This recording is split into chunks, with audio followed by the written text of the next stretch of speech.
네, 안녕하십니까. 신의 한수 이주희입니다. 얼마 전에 박근혜 대통령의 편지 소식 저희도 보도해 드렸는데요. 여기에 대해서 박지원이 망언을 늘어놨습니다.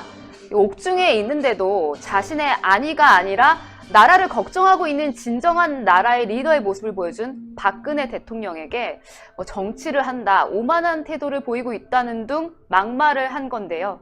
이창근 교수님 모시고 자세한 이야기 한번 나눠보도록 하겠습니다. 네, 안녕하십니까, 의원님. 네, 안녕하세요. 네, 박지원 의원이 박근혜 대통령의 옥중 편지에 대해서 좀 아직도 선거의 여왕인 줄 안다, 뭐 이런 망언을 늘어났어요. 네네. 참 이제 선거 때가 진짜 되긴 됐나 봅니다. 박지원 의원의 그 선거 때만 되면은 나오는 그 새치어 참 문제가 아닐 수 없습니다. 사실 박근혜 전 대통령께서는 늘상 하신 말씀입니다. 테러 이후에 나의 목숨은 덤으로 사는 삶이다. 그리고 오로지 국민만 바라보고 가겠다. 국가와 나는 함께 하겠다. 그런 늘 똑같은 태도의 말씀을 하셨는데요. 박근혜 전 대통령에 대한 어쨌든 재평가, 그 부분은 차지하고 분명히 이번 총선 이후에 저희 자유민주주의 세력이 압승하고 난 다음 대선에서 승리한 다음에 재평가는 다시 받아야 된다고 생각합니다. 물론 공과 과가 있을 겁니다. 그리고 더더욱이 박근혜 전 대통령 시절의 정책마저 문재인 정부가 어떻게 했습니까? 다 적폐로 몰았지 않습니까? 그리고 일했던 공무원마저 다 적폐로 몰고 한직으로 내몰거나 조사나 수사를 받게 하고 심지어 재판을 받게 하고 그렇지 않습니까? 그런 부분, 정책 부분 반드시 재평가 받아야 되는데요. 그러한 부분을 차지하고 나서도 박근혜 대통령께서 보내준 이번 메시지가 선거에 있어서 위협이 되긴 됐나 봅니다. 그래서 급했다고 저는 생각하는데요. 왜냐하면은 박근혜 전 대통령 분명한 메시지를 던졌습니다. 어쨌든 보수, 통합, 나아가 애국심을 바탕으로 한 우리 자유민주주의 세력의 통합을 강하게 말씀하셨습니다. 그리고 문재인 정부의 실정에 고통받고 있는 우리 국민들, 그리고 우리 나라의 외교, 안보 모든 걸 걱정하셨는데요.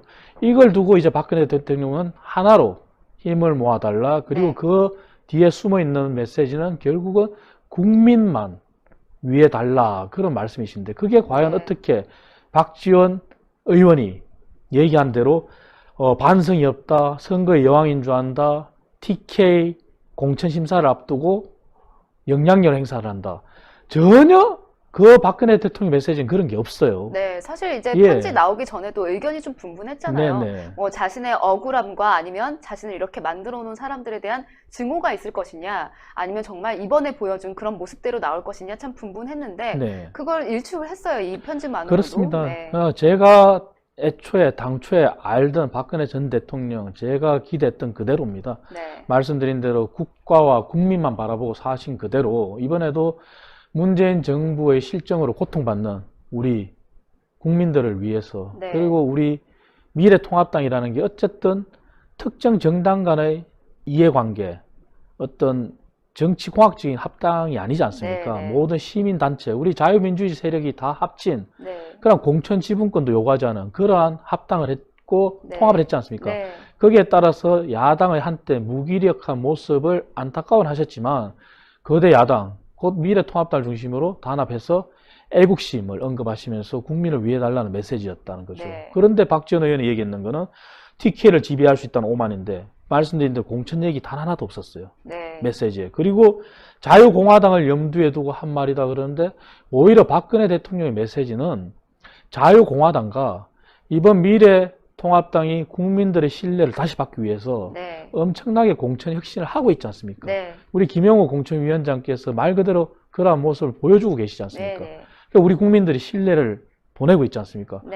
그런데 오히려 자유공화당에 공을 던진 격이에요. 그리고 무소속 출마를 한 지금까지는 2명의 의원이 출마를 했는데요. 공천 결과에 승복하지 못하겠다고 탈당을 하고 그 두 사람에 대해서 오히려 박근혜 대통령께서 메시지를 던지시면서 공을 던진 격이에요. 그런데 어떻게 자유공화당을 위해서 한다 그런 얘기를 할 수 있냐 이거죠. 그리고 또 미래한국당 공천에 우리 유영아 변호사가 공천에 신청했다고 해서 그걸 왜 분열이다? 그런 언급을 했는데요. 그거야말로 어떻게 보면 박지원 의원이 오만함을 네.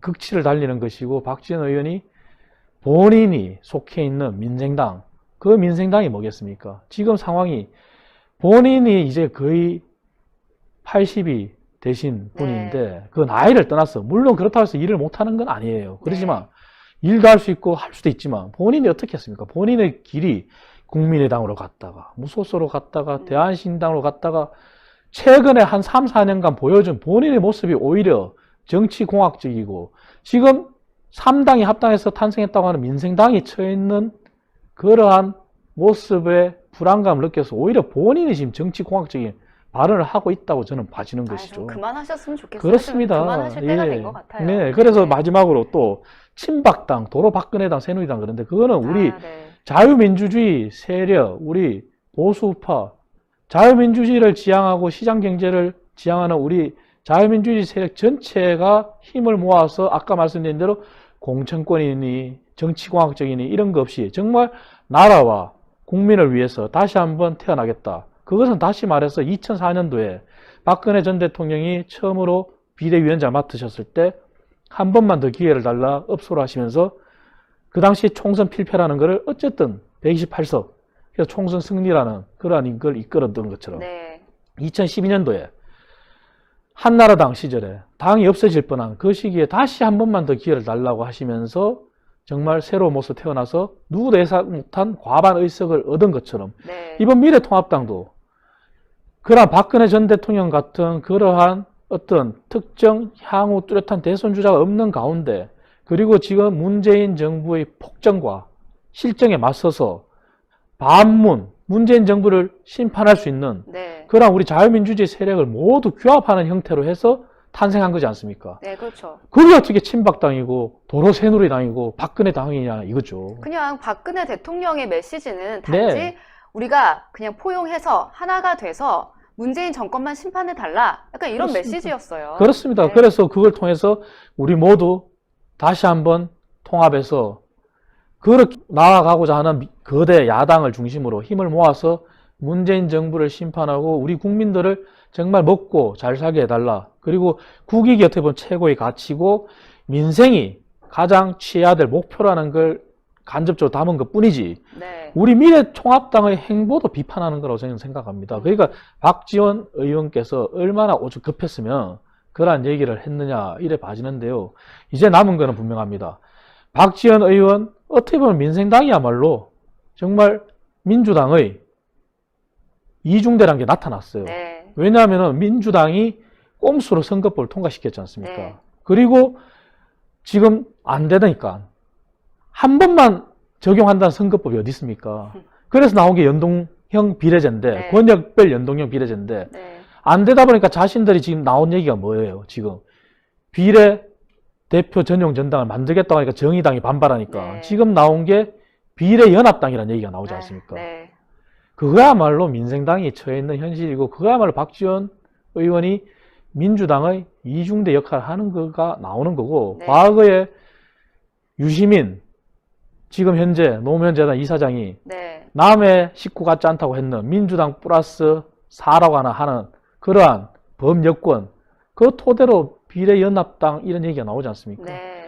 정말 총선 앞두고 우리 유권자들이 민주당뿐 아니라 이러한 민생당 말도 안 되는 뭐 비례연합당 등등 참 심판해야 된다고 생각합니다. 저는. 네, 맞습니다. 심판해야 되고요. 그래서 이번에 어쨌든 아까 말씀드린 대로 자유공화당에 공을 던졌고 그리고 무소속 출마한 그러한 의원들에 대해서 또 앞으로 어떤 행보를 공천에서 탈락한 의원들에 대한 어떤 행보를 보일지 모르는 상황에서 그런 메시지를 던졌다고 생각하는데요.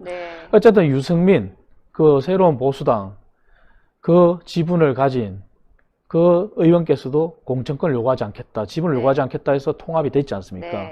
자유공화당도 저는 그래야 된다고 생각합니다. 이제 더 이상 박근혜 대통령의 메시지가 나오기 직전에 자유공화당이라는 게 급주해서 나왔고 거기에 우리 서청원 전 의원께서 합류하고 이렇게 했는데 이제는 박근혜 전 대통령께서 내놓은 메시지대로 통합과 그리고 분열이 없는 길을 갈 수 있도록 더 이상 공천권 운운하고 지분 운운하지 말고 통권 결단을 전 내려야 된다고 생각합니다. 그리고 우리 무소속 출마한 의원들 앞으로 또 어떤 행보를 보일지 모르는 의원들께서도 당이 있고 사람이 있는 그런 것처럼 선당후사의 정신, 그리고 네. 국가와 국민을 오로지 생각하는 그러한 정신으로 이번에 임하지 않는다면 네. 정말 저는 역사의 평가를 그분들이 받으리라고 저는 생각합니다. 네, 맞습니다. 네. 이제 네. 정말 맞는 말씀 교수님께서 해주셨고요. 정말 자유공화당 이게 급조해서 나오지 않았습니까? 네. 이 미니 정당들이요, 그 박근혜 대통령이 말한 거대 야당. 정말 합쳐서, 힘을 합쳐서 이익을 따질 게 아니라 이번 선거는 사실 어느 당을 찍느냐가 아니라 체제를 선택하는 것이거든요. 맞습니다. 자유민주주의냐, 사회주의냐. 네. 지금 마스크 공급 이거 다 배분제 이런 거 다 사회주의 맞습니다. 아니겠습니까? 네. 정말 시민들, 우리 국민들이요, 정말 이 체제를 잘 선택하기 위해서는 그렇습니다. 우리 정당 정말 잘 합쳐야 되고요. 네. 이익을 따질 때가 아닙니다. 정말 이번 심판해야 되고요. 정말 네. 이번 선거 중요하기 때문에 교수님 말씀대로 우리가 정말 이익을 따질 때가 아니다. 정말 우리가 하나로 뭉쳐야 된다라는 네. 말씀 해주셨습니다. 맞습니다. 네, 네. 네. 그래서 어쨌든 우리 유권자분들께서, 우리 국민 여러분들께서 우리 자유한국당이 모태가 되었지만 어쨌든 자유민주주의를 지향하는 모든 세력이 함께한 미래통합당을 중심으로 문재인 정부의 폭정과 실정을 막을 수 있도록 힘을 모아 주실 것을 정말 간곡히 부탁드리고, 박지원 의원과 같은 이러한 세치를 놀리는 이러한 민주당, 범여권의 이러한 의원들, 출마자들 반드시 심판해야 된다고 저는 생각합니다. 네, 네. 심판해야 됩니다. 네. 네, 오늘 말씀 감사합니다. 네, 감사합니다. 네, 박지원이 정말 이 새치혀로 보수 지지자들을 갈라놓으려고 분탕치를 치고 있습니다. 지금 이 박근혜 대통령의 메시지를 아전 인수격으로 해석한다면 조만간 또 이 메시지가 나오지 않을까 하는데요. 이런 식으로 박근혜 대통령 이름을 팔아서 정치하다가는 정말 정치 인생 종칠 수도 있습니다. 박근혜 대통령의 말씀처럼 우리가요, 이번 선거는 체제의 선택입니다. 우파 대통합 반드시 이뤄내야 되고요. 그 길에 여러분들도 끝까지 함께 해주시고 저희 신의 한 수도 함께 하고 있는데요. 여러분들 좋아요 버튼 많이 눌러주셔서요. 이 영상이 널리 퍼져서 정말 우파 대통합 이룰 수 있도록 여러분들이 함께 해주시면 감사하겠습니다. 오늘 여기까지 하겠습니다. 대단히 감사합니다. 감사합니다. 신의 한 수의 구독, 좋아요, 알림 방법입니다. 보실 영상을 눌러주세요. 아래의 구독 버튼을 눌러주세요. 그럼 종 모양이 나옵니다. 그 종 모양을 눌러주시면 신의 한 수의 새로운 영상들이 알림이 울립니다. 그리고 엄지척 좋아요 버튼을 눌러주세요. 여러분의 구독, 좋아요 버튼은 신의 한 수에 큰 힘이 됩니다. 댓글로 여러분의 많은 의견도 듣고 있습니다. 응원의 댓글도 부탁드립니다.